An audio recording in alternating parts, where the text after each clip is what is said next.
Hello everybody, my name is James Davies and welcome to Photo Chat Vlog on YouTube. Now this picture turned up recently in my Instagram notifications telling me I had published it 3 years ago. Now the picture in question was actually taken on the 23rd of February 2017.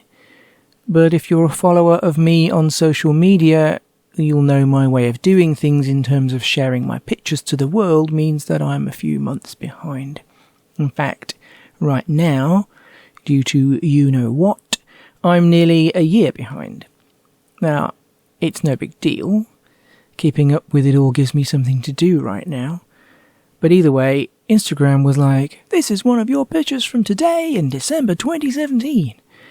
But it was actually taken on the 23rd of February 2017 and I merely published it to Instagram in December 2017. Now, it's a picture of a woman posing for a photograph at the Seljalandsfoss waterfall in Iceland. And in February 2017, I was on a trip to Iceland with some friends. And we were taking one of the many guided tours that you can do when you go there. Our tour stopped at this waterfall, which is a big tourist attraction. There's kind of one big road in Iceland, and it's called Route 1, and this is off Route 1. And since we were travelling in February in Iceland, we opted to go on a guided tour rather than have me drive. I have been on trips with my friends in foreign countries where I've done the driving, but not this one, which was just as well given the weather. Now, I recall a lot of the trip to Iceland was being on guided tours and stopping at beauty spots and getting out and taking photographs. And that is one kind of reality of it. But if you've ever been to Iceland, or if you're going to go, the truth is that there is a lot more to it than that. Because unless you live in Iceland, or somewhere similar, and I don't think there is anywhere similar to Iceland, then the view from your window of your bus, depending on the weather at least, is absolutely astonishing. It is one of the most otherworldly places I've ever been to, and so don't think that it's all just about going from beauty spot to beauty spot and having your photo time. It honestly is easy to think that way, but if you're paying attention, then just looking out the window, particularly with the weather in Iceland in February, which could change from minute to minute, it means that the travelling is just an important part of the experience as the beauty spots. But anyway, this one obviously is a bit of a big deal. Here is a view as we approached it from the car park. It is, according to Wikipedia, a 60-metre waterfall, so it drops from a water source 60 metres above the lake below which it falls into, and I guess it's on all the time. Our guide on that day said, Icelandic people can't go throughout the day without looking at a waterfall, which I thought was kind of cute, but I think even to the most non-photographically minded person, this is a photo opportunity. And whilst I was interested in taking pictures of the waterfall, everybody's actually queuing up here, because you walk behind the waterfall and you go into a kind of little cave. Now you can see this if you do a search for Seljalandsfoss. It's Seljalandsfoss. I'm going to say that only once. You will see all the different types of pictures that you can take when you go there. And as we were queuing up to have our moment of photography and waterfall experience, I could see this woman had stepped out to this little spot, and she was standing and stretching her arms out in this wonderful, I am here kind of way. And so I took a picture. Now, I first spotted this kind of thing. This going to places but seeing other people wanting to have their photo taken when I was in San Francisco in 2007, which was 10 years previously to this. I think maybe it was something to do with the rise of digital cameras and camera phones, meaning they were just easier to take lots of photographs and share them.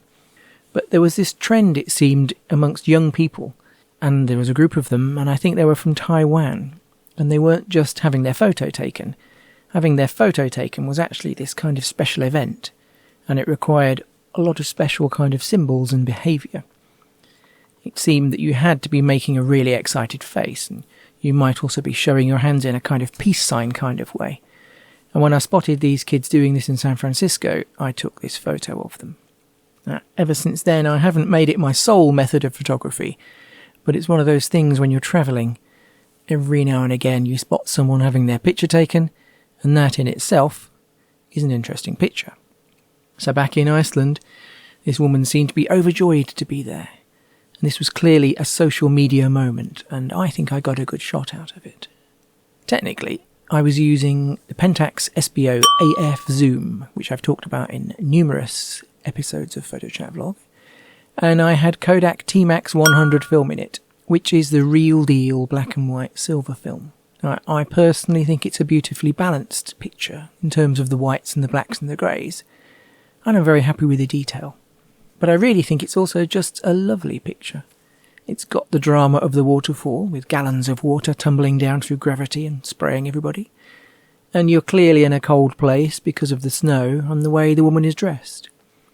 But the image itself is just nice. It says a lot of things. It's telling you something pretty simple. It's pretty joyous. It's pretty awe-inspiring, and it's just nice. Now, I didn't spend long composing it, but I personally like the way that it's just laid out.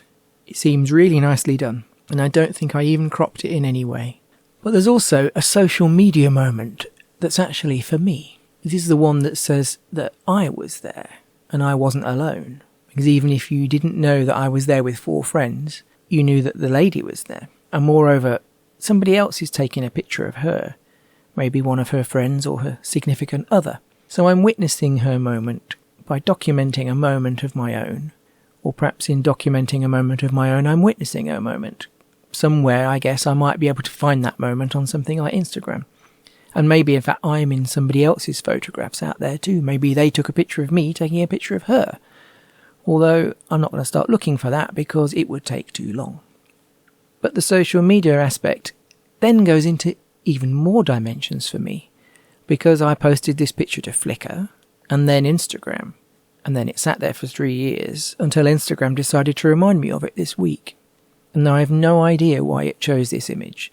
For example, I checked and there is nothing outstanding about it from an Instagram statistics perspective, for example.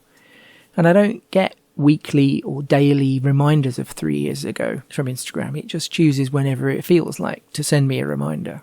But of all the pictures it could have chosen, this one is a very significant image for me, because it reminded me of something that happened on this trip, and in particular that happened whilst I was visiting this waterfall. So I'm going to make a separate part 2 video about that, because it's not so much about photography anymore as it is about travelling and the hazards of travelling, and getting injured and feeling ill. And whilst it's all linked to this photo, it's not for the faint of heart, and it might not even be interesting if you're just into cameras and film. Now, of course, if you're curious, do check out part 2, because it's quite the tale. But for now, that's it for this video, and as we come to the end of 2020, I just hope you're all okay and making the best of the crazy situation we find ourselves in. If I don't see you in part 2, do please feel free to check out my other videos and photos. Take care.